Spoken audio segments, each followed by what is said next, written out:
Hi everyone, welcome back to the channel simplified education. तो English का exam परसों है। ठीक है, बहुत सारे सवाल होंगे मन में। पहली बार बोर्ड एग्जाम दे रहे हो, क्या होगा क्या नहीं होगा। Let me clear this for you only. And आज मैं आपको बताने वाली हूँ आपने कल क्या करना है, एग्जाम के दिन क्या करना है और एग्जाम से कुछ घंटे पहले क्या करना है। मैंने इंग्लिश में 92 स्कोर किया था आउट ऑफ 100। एंड मेरे को लगा था कि शायद कहीं ना कहीं कुछ अगर गलती ना की होती तो शायद और ज़्यादा अच्छा स्कोर होता। तो लेट्स सी। सबसे पहले अगर मैं बात करूँ आपने कल क्या करना है, कल देखो, कल का दिन आपके लिए बहुत ज़्यादा क्रूशियल है। क्योंकि कल के दिन अगर आपने टेंशन ली तो आपका एग्जाम हो सकता है खराब। कल के दिन आपने सिर्फ और सिर्फ रिवीजन पे ध्यान देना है। रिवीजन आपने कैसे करना है, आप नोट्स पढ़ सकते हो, आप वीडियो लेक्चर्स देख सकते हो, बस आपको रिवीजन ही करनी है। ठीक है। उसके अलावा अगर मैं बात करूं तो आप your mind also need rest for that.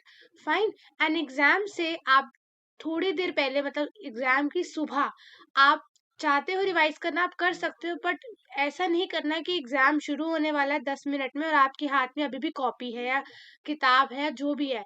वो बिल्कुल भी सही नहीं है, क्योंकि ऐसे आपके दिमाग में प्रेशर बढ़ सकता है।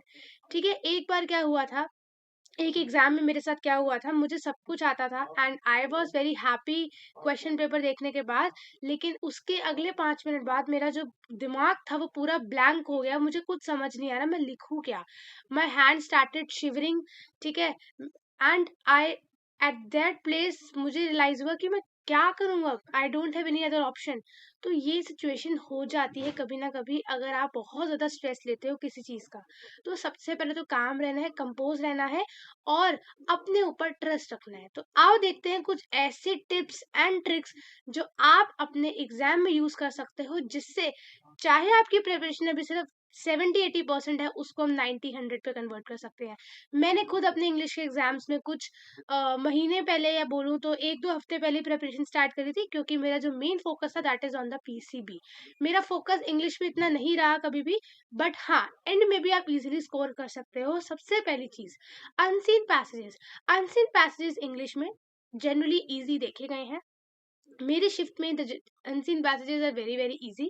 लेकिन आपने क्या करना है, आपने सबसे पहले क्वेश्चंस को अच्छे से रीड करना है और एनालाइज करना है। जब क्वेश्चंस को पहले रीड करोगे एंड फिर आप अनसीन पैसेजेस पे जंप करोगे, देन आपको ये पता लग जाएगा कि क्वेश्चंस में क्या पूछा था और आंसर आपको कहीं मिल भी रहा है या नहीं मिल रहा। तो आपने अनसीन पैसेजेस, देखो दो पैसेज होते हैं, एक होता है डिस्क्रिप्टिव, एक होता है फैक्चुअल। फैक्चुअल में फैक्ट्स होते हैं, ठीक है, जिसमें परसेंटेजेस दी होती है, कुछ भी ऐसा दिया होता है। एंड फर्स्ट हमारा डिस्क्रिप्टिव पैसेज होता है। ठीक है। दोनों को आपने विद इन 40 मिनट्स कंप्लीट करने की कोशिश करनी है, बिकॉज अगर आपने 40 मिनट्स में दोनों पैसेजेस कंप्लीट कर लिए तो इजी होगा। क्योंकि देखो, अनसीन पैसेजेस आप आंसर्स देख के लिख रहे हो, है ना, मतलब आप ढूंढ के लिख रहे हो पैसेज में से। जब आपको उसमें ही इतना टाइम लग रहा है तो आगे जब आपने आंसर्स अपने दिमाग से फ्रेम करने हैं उसमें बहुत टाइम लग सकता है।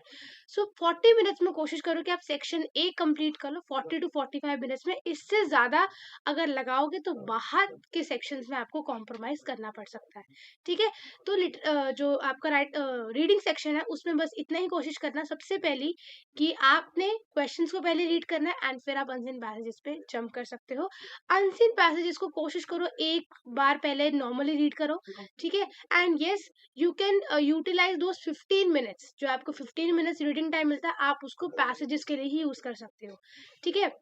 अगर आप वो 15 मिनट में, मैंने क्या किया था जब मुझे पेपर आया था तो मैंने 15 मिनट आगे के क्वेश्चंस देखे ही नहीं।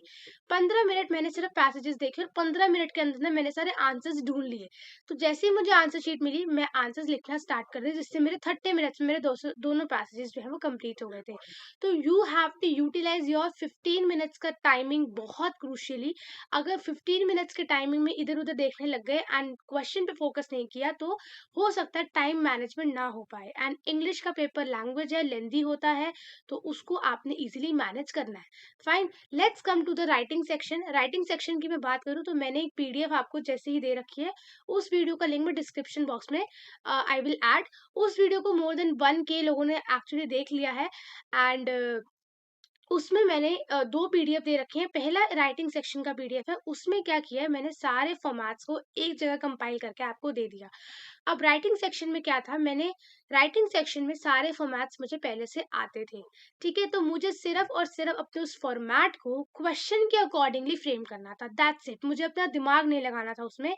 फॉर एग्ज़ाम्पल जैसे जॉब एप्लीकेशन थी, तो जॉब एप्लीकेशन में मैंने आपको पूरी बॉडी जो है बना के दे दी है कि आपने उसमें क्या लिखना है। उसमें बीच में कुछ-कुछ चेंजेस आप अपने जो है क्वेश्चन के हिसाब से ऐड कर सकते हो।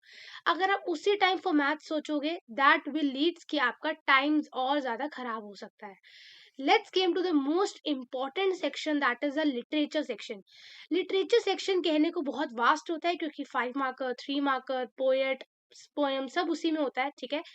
आपने क्या करना है सबसे पहले चीज़ जो आपके पोएट्स वाले जो सेक्शंस होते हैं, आरटीसी जिसको हम बोलते हैं, उसमें आपने आरटीसी आप तभी कर पाओगे जब आपको पोएम आपने 1-2 बार पढ़ी होगी। ये ना हो कि आप आरटीसी करो लेकिन आपको पता ही नहीं है ये पोएम है कौन-सी। तो उसके लिए आपने हर एक पोएम और हर एक पोएम का पोएट ये दोनों को बहुत अच्छे से आपने याद करना है। लिटरेचर सेक्शन में जितना हो सके वर्ड लिमिट के अंदर-अंदर लिखें, यानी कि 3 मार्क का क्वेश्चन है तो हाफ पेज और थोड़ा-सा उससे ज़्यादा it's more than enough. 5 number के क्वेश्चन है तो 1 page is more than enough.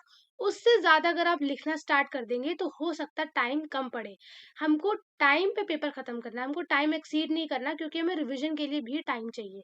Next अगर हम बात करें कुछ पैरेलल क्वेश्चंस की या फिर अगर मैं बोलूँ कुछ ऐसे क्वेश्चंस की जिसमें आपका ओपिनियन मांगता है, तो आप अपने ओपिनियन के हिसाब से उस क्वेश्चंस में क्या होता है ना बहुत सोचना पड़ता है। जब आप पैरेलल क्वेश्चंस करते हो तो आपको समझ नहीं आता कि 2 चैप्टर्स को मैं रिलेट कैसे करूँ। That will need some time. तो लास्ट के 5 नंबर के क्वेश्चंस में take somewhere around 20-25 minutes so that वो 5 नंबर के क्वेश्चन जो है आप इजीली कर पाओ। वर्ड लिमिट का हमेशा से ध्यान रखना है और अगर आपको लिटरेचर का क्वेश्चन कर रहे हो तो आप उसको स्टार्ट कर सकते हो कि ये क्वेश्चन इस चैप्टर का है, रिटन बाय दिस ऑथर। इतना करने से ना थोड़ा सा क्वेश्चन में इंप्रेशन अच्छा बनता है, ठीक है? ये आपने करा लिटरेचर में, उसके बाद आप स्टार्ट कैसे करोगे? देखो, सबसे पहले तो आपने स्टार्ट रीडिंग सेक्शन से कर सकते हो, लेकिन कभी-कभी क्या होता है रीडिंग सेक्शन बहुत ज़्यादा मुश्किल आ जाती है समटाइम्स, ठीक है? तो आप अपने अकॉर्डिंगली आप देख सकते हो आपको जो सेक्शन सबसे अच्छे से आता है, आप उस सेक्शन से स्टार्ट कर सकते हो, ठीक है? मैंने स्टार्ट किया था रीडिंग, राइटिंग एंड लिटरेचर मैंने एक ही उसमें किया था पैरेलल वाइज़। उसके अलावा आपने मार्जिन दोनों साइड ड्रॉ करने हैं, ठीक है? उसके बाद आप इम्पोर्टेंट जो कीवर्ड्स हैं उनको आप पेंसिल से अंडरलाइन कर सकते हो क्योंकि अगर ब्लू पेन से लिख के ब्लू पेन से अंडरलाइन करोगे तो थोड़ा-सा हो सकता है कि खिच-पिच हो जाए। पेंसिल से you can underline it, black pen I don't think it's allowed, ठीक है? उसके अलावा आपने इंग्लिश में राइटिंग बहुत अच्छी रखनी है। Writing is the most important thing in the language paper, क्योंकि आप देखो आप पीसीबी का एग्जाम दे रहे हो वहां पे एग्जामिनर को ज्यादा मतलब है रिएक्शन से, न्यूमेरिकल से, डेरिवेशन से, लेकिन इंग्लिश में राइटिंग बहुत मैटर करती है। तो आप राइटिंग को बहुत ज्यादा अच्छे से लिखेंगे, इतना भी नहीं सजाना बट मेक श्योर कि उसको अच्छे से लिखो। एक गलती और क्या करते हैं, जैसे फॉर एग्जाम्पल आप लेटर लिख रहे हो, ठीक है, किसी को, लास्ट में लिखा हुआ योर्स लविंगली या योर्स जो भी आप ओबीडियंटली जो भी आप लिखते हो, तो क्या होता है ना, जैसे फॉर एग्जाम्पल लास्ट की एक लाइन दो दो वर्ड्स बचे हैं तो हम क्या करते हैं उसी के नीचे उसको लिखना शुरू कर देते हैं कि नेक्स्ट पेज हम क्यों यूज करें। तो ऐसा नहीं करना, अगर लग रहा है नीचे जगह नहीं है then use the next page, है ना? इससे क्या होता है चीजें ज्यादा अच्छी लगने लग जाती हैं। मोस्ट कॉमन मिस्टेक जो हर कोई करता है, सबसे पहली मिस्टेक की फॉर्मेट भूल गए, है ना? नोटिस का में डब्बा नहीं बनाया, नोटिस में डेट पहले लिख दिया, डे पहले लिख दिया, या फिर कुछ बीच की हेडिंग्स मिस कर दी, जो एप्लीकेशन में बायोडाटा ही नहीं लगाया हुआ, ठीक है? आर्टिकल राइटिंग में अच्छे से कंटेंट नहीं दिया हुआ, ठीक है? तो ये इनविटेशन में जैसे कुछ आरएसवीपी या कुछ भी इंपॉर्टेंट पॉइंट्स मिस कर दिए, तो वो फॉर्मेट में बहुत ज्यादा दिक्कत हो जाती है आपको, ठीक है? राइटिंग सेक्शन ना मुश्किल होता है। मैं ये नहीं कह रही बहुत ईज़ी होता है क्योंकि उसमें सोचना पड़ता है। लेकिन अगर जो मेरी पीडीएफ दी है उसमें से आप सारा कंटेंट याद कर लोगे ना, writing section won't be difficult for you, won't be difficult. उसको वीडियो को प्लीज़ एक बार ज़रूर जाके देख लेना। उसमें पूरी राइटिंग सेक्शन और लिटरेचर दोनों कराई हैं। लिटरेचर सेक्शन के नोट्स भी दिए हैं, that is a short note जिसमें 7 पेजेस में पूरे विस्तार, फ्लेमिंगो पोएम सब कुछ कंपाइल है। जिससे ईज़िली आप एक रात पहले भी या सुबह-सुबह भी ईज़िली उन चीज़ों को रिवाइज़ कर सकते हो।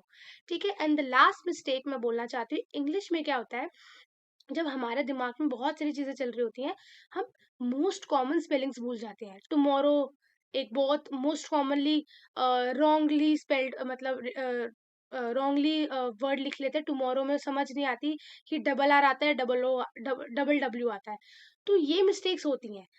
उससे अच्छा फॉर एग्जाम्पल कोई हम वर्ड लिखना चाह रहे हैं, वो वर्ड बहुत अच्छा है ना, आपको पता है कि वो आपके आंसर को बहुत इन्हांस करेगा, लेकिन आपको उसकी स्पेलिंग नहीं आ रही, तो गलत लिखने से अच्छा वर्ड को आप किसी नॉर्मल वर्ड से रिप्लेस कर दो, क्योंकि अगर नॉर्मल वर्ड से रिप्लेस करोगे तो शायद नंबर नहीं कटेंगे, लेकिन अगर गलत वर्ड लिख दिया और वो नजर में आ गया तो नंबर कट सकते हैं। ठीक है। And last but not the least, English is a very scoring exam. ठीक है, उसमें इजीली आप स्कोर कर सकते हो, बट मेक श्योर थोड़ी सी आप स्पीड अच्छी रखेंगे, नॉट आई एम सेइंग बहुत ज्यादा रखनी है, नॉर्मली स्पीड रखनी है कि आपका 2 घंटा 45 मिनट में आपका एग्जाम हो जाए, 15 मिनट आप उसको अच्छे से रिवाइज करो, सो दैट आप इजीली मार्जिन बना लो। एंड वन मोर थिंग, एक आंसर और दो आंसर के बीच में कम से कम 2 या 3 लाइनों का गैप होना चाहिए, सो दैट इजीली डिफ्रेंशिएट हो जाए कि ऊपर कौन सा आंसर है, नीचे कौन सा आंसर है। ठीक है। and yes, that's it for this video. All the very best for your examination. उस वीडियो का link I will put that video link in the description box. आप उस वीडियो को ना एक बार देख सकते हो, उसके जो पीडीएफ है नीचे डिस्क्रिप्शन में, डाउनलोड करके उसको अच्छे से पढ़ सकते हो। एंड राइटिंग सेक्शन में ना वो सारा का सारा उसी में कंपाइल है। Fine, so all the very best for examination. Hope आपका पहला पेपर बहुत अच्छा जाए। वैसे तो हिंदी का हो चुका, बट जिनके पास हिंदी नहीं थी, होप आपका पहला पेपर बहुत अच्छा जाए। ठीक है, all the very best for examination. And do tell me in the comment section below, अगर इस चैनल ने किसी भी तरीके से आपकी थोड़ी सी भी हेल्प करी है तो hit the like button, share this video as much as possible, subscribe to this channel. And yes, now it's the time for war. ठीक है, अब घड़ी आ चुकी है अपना बिल्ले दिखाने का। So all the very best, I will see you in the next session. ठीक है, इंग्लिश के बाद हम फिर केमिस्ट्री पे फोकस करेंगे। Children take care, thank you so much and bye bye, lots of love, bye.